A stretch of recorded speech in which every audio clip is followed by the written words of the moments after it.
Brian, what do you think about the NBA's return to play plan?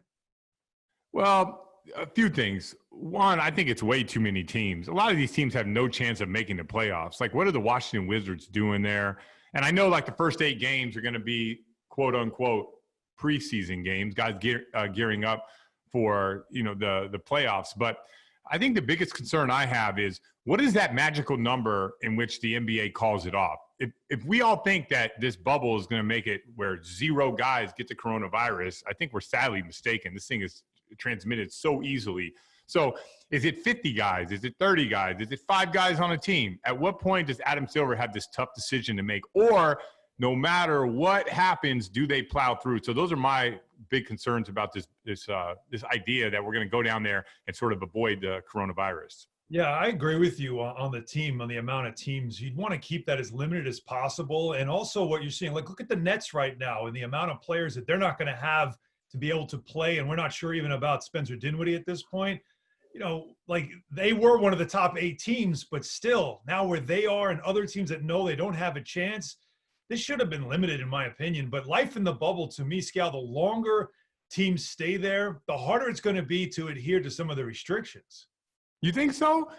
You got an NBA championship on the line. Like, everyone has to make major sacrifices during the playoffs. And, in one sense, yeah, you can't go out, you can't do this, you can't do that. But on the other sense, there's a lot of media obligations, family obligations that come your way during the playoffs, and you got to balance all that. I think in a way, it'll be a breath of fresh air. Thank you, Scal. I've been saying all along. I mean, everyone's like, oh, it's so hard to play basketball and try to compete and win a championship. I'm like, come on. I mean, that's what we all play for. That's why we're professional athletes. That's what it's all about. And now I want to get to the Celtics, because I feel like the Celtics are just flying under the radar.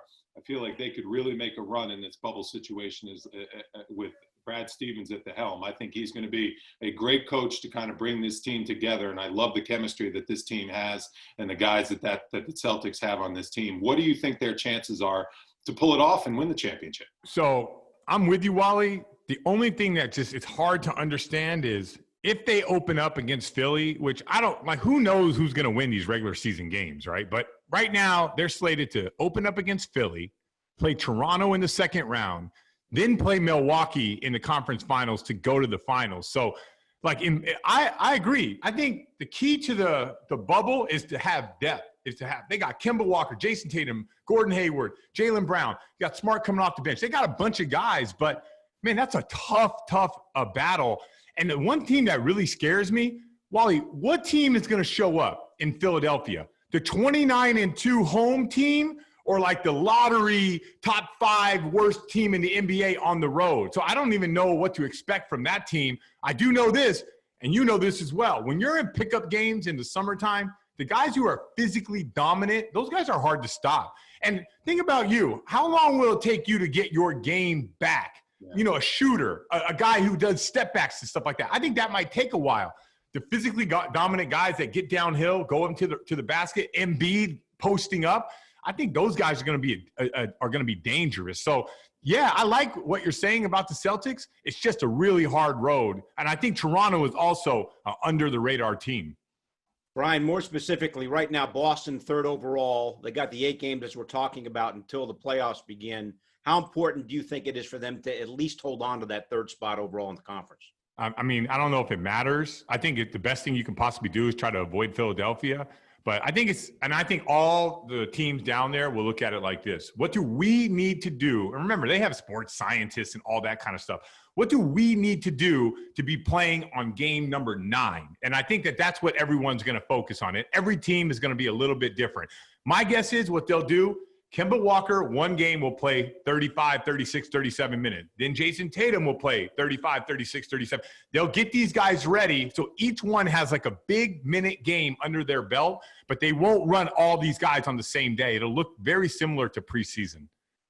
We know there won't be anybody in the gym as far as fans go. But Scal, the one thing I think some of us might be looking forward to, that you and Wally both know what goes down in the closed gyms, is maybe being able to hear more of the game, not just the squeaky sneakers, but some of the trash talk. You think players would be open to that? And I think if I'm a network, I have one channel where it's an open mic and the other channel where it's for the young ears that don't want to hear everything. I've been saying that. Like, I would pay $5 a game to hear the unedited version. I don't want to hear fake crowd noise. I don't want to hear fake music. I want to hear like the real talk. And I said this way back when, the NBA is experimenting with music. They're experimenting with crowd noise. They're trying to figure out a way to stop the language. And that's why they were doing it. Adam Silver came out yesterday in an interview with Time Magazine and said, hey, we got to figure out a way to make sure the trash talking and some of the language that these guys use is not all out there. So I think if ESPN really wanted to make a little bit of money and the NBA wanted to, sort of make up for their losses this season, pay-per-view with an unedited game would be really nice to see. It would be cool to hear all that language in the background, all the trash talking. That would be really fun. A couple things. Just what are you going to be doing when the games start as far as TV for the Celtics? And then what about the chemistry this year? So much better compared to last year with Kyrie Irving. Well, Kyrie is his own mess, right? Like it's amazing, like the amount of leadership that he tries to do, yet I guess guys are really, it's really hard to follow him. For me, Wally, I'm going to be here in the studio in Boston, and that's how we're going to announce all the games. And what's disappointing about that, as you know from calling games, there's so much more off camera that you're looking at. For instance, a guy drives baseline, he rises up, a weak side guy doesn't come over. Well, you look at the coach and you see his reaction, and that helps you, that helps you give description of what just went on. So I'm going to miss that. I'm going to miss, moving around. I'm a prisoner to the world feed, as we call it in the business, but you got to do the best job you can in these scenarios. But I want to be there. Listen, do I want to go to Orlando for X amount of months and stay in a hotel room? No, not really. But I want to do a good job, and I want to be there to call the games the way that the people here in New England, when they watch, I don't want to be guessing on a lot of stuff. It's the best to be in the gym. It's always so much different than obviously when you're stuck in the studio. But, obviously, you've done a great job transitioning not just into coaching for a while, but also into the media side of things and doing broadcasting and podcasts, and you're everywhere. But you're also doing some stuff in the business world, huh? You've got some pasta sauce. You've got vodka. Tell us about how the business side of things have been going for Brian Scalabrine. I'm always a curious person. And so when someone came to me with the pasta sauce idea, listen, I love to cook and I really love healthy eating. I think, and I'm not like a calorie counter, but it's really important to me, the ingredients that go into all these things. So when someone came up to me and asked me if I wanted to do it, at first I'm like, do I want to take on another thing? But in the other sense, man, it's so interesting when you, and Wally could attest to this, when you play basketball, all you do is one thing from the time you're born and you decide you're playing basketball at 5 years old, all the way up until the time I retired at 32.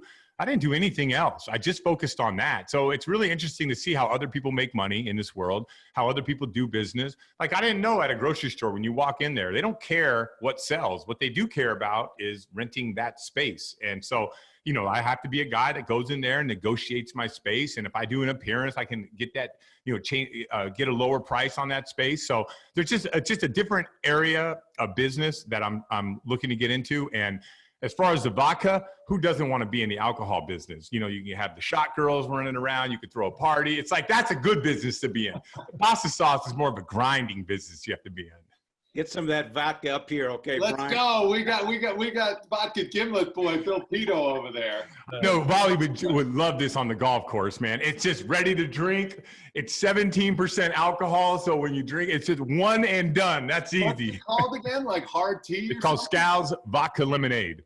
Scal's vodka, high def vodka lemonade. Yeah. No, we had to change the name. Someone came after me, so that's the business world we live in.